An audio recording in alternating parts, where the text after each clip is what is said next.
Bismillahirrahmanirrahim. Assalamualaikum warahmatullahi wabarakatuh.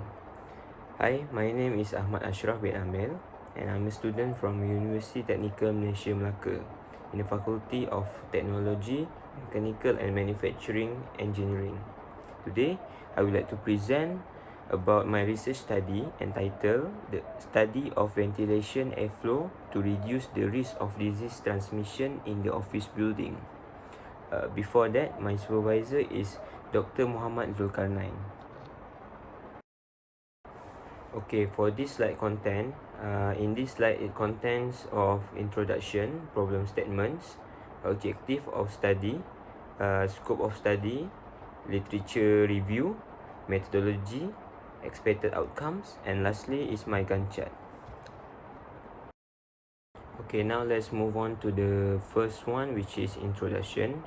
As we all know, a human breathes in oxygen or airborne every seconds and everywhere. The oxygen might be airborne disorder, airborne disease, and air pollution, which can infect human who breathe in. Okay, the disease transmission can be indirect, and also it can be a direct contact too. The airborne disorder contains dead pathogens that include bacteria, viruses, and fungi. Okay, next, the droplet transmission are one of the example of the direct contact, which are transmitted by sneezing, coughing, spread of dust, talking, or any activities that leads to generate aerosolized particles. Okay, for the indirect contact, such as sharing food and water, animal to person contact, contaminated object, and airborne transmission in the small room or buildings. People who sneeze or cough without covering their mouth with any handkerchief or tissues might transmit the disease transmission to people to anywhere. But people who are aware with these all precautions, I might say that they might aware with all these precaution, but the ventilation might not. Okay, now which is the problem statement? Okay, my problem statements are a closed place where the ventilation is keep circulating and rotating the same air, which might include the dead pathogens.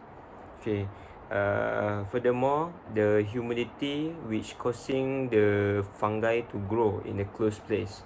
And last one is the disease transmission in a closed place.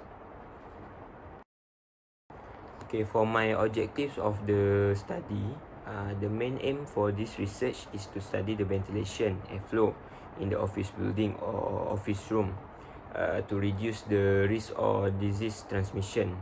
Okay, specifically the objectives are as follow: to develop airflow ventilation inside the office building based on indoor air quality standard.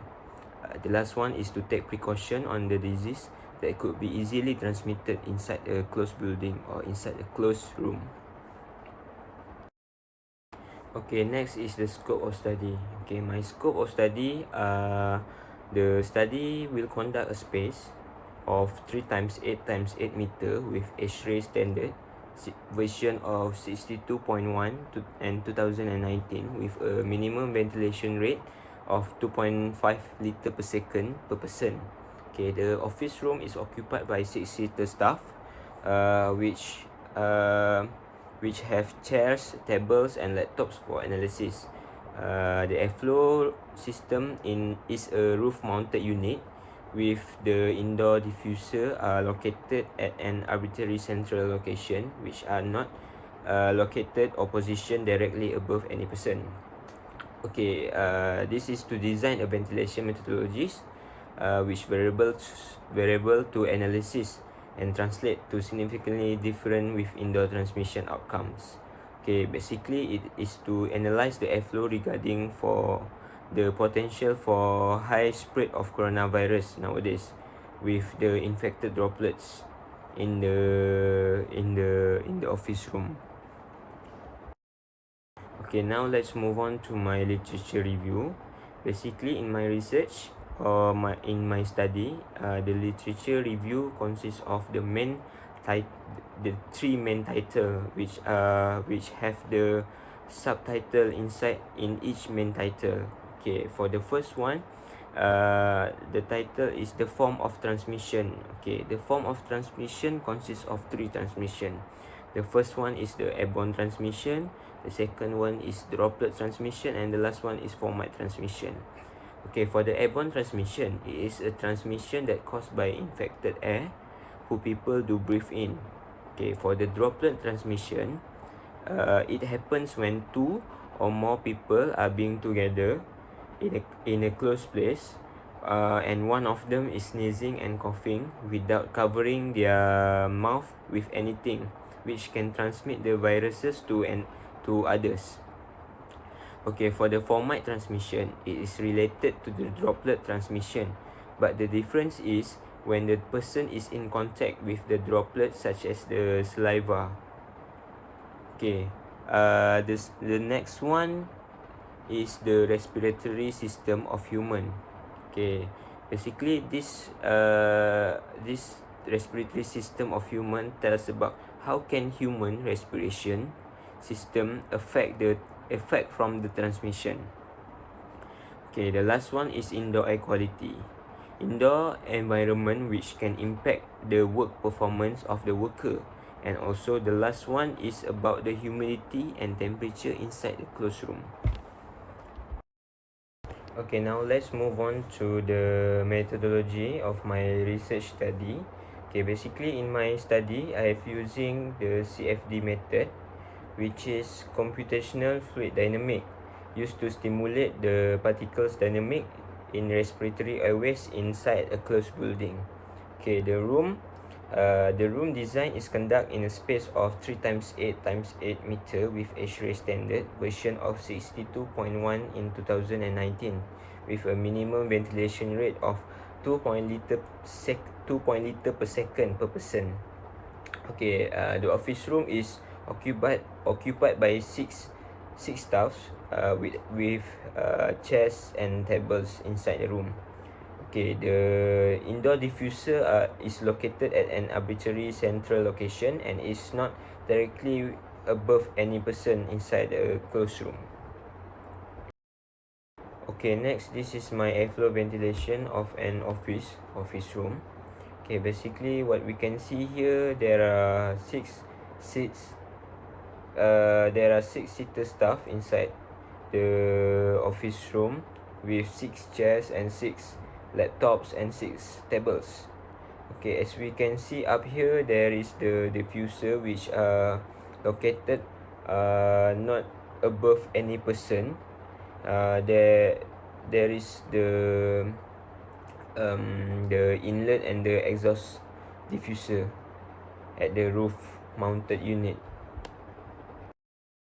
Okay, last one, this is the parameters of the methodology. Basically the size of droplet particles from the inhalation and exhalation are set to be 5 to 10 micron in diameter. So next, the people inside the room are 6 persons. The room's length with 3 x 8 x 8 meter, and the temperature are set inside the room, which is 23 to 24 Celsius, and the relative humidity are set to be 50%, and the exhalant velocity of a human which is 1.4 meter per second, and lastly the inlet and exhaust velocity which are 7.41 meter per second. Okay, next is my expected outcomes in this study. Basically, the expected outcomes is answering what is my objective or what is my problem statement earlier. So the first one is to study the airflow ventilation inside the closed room. The second one is to develop the airflow ventilation that will not keep circulating and rotating over the same thing inside the closed room. And last one is to study or to examine the disease transmission that might happen in a classroom, or to study or to examine the disease transmission that might be neglect inside the closed room with the good ventilation inside. Okay, for the last one, this is my Gantt chart. Basically, this Gantt chart tells about my planning for the whole sem for this subject. Consists of chapter 1 until chapter 3. I've been meeting with my supervisor for the whole sem every week, for almost every day, to asking him about how to do this research study. He been guiding me so well. So for the last week, which is week 14, is my preparation on this presentation, and also for the final report preparation and submission for the final report, and also the slides and this video. And I think that's all from me. With that, Assalamualaikum warahmatullahi wabarakatuh, and thank you.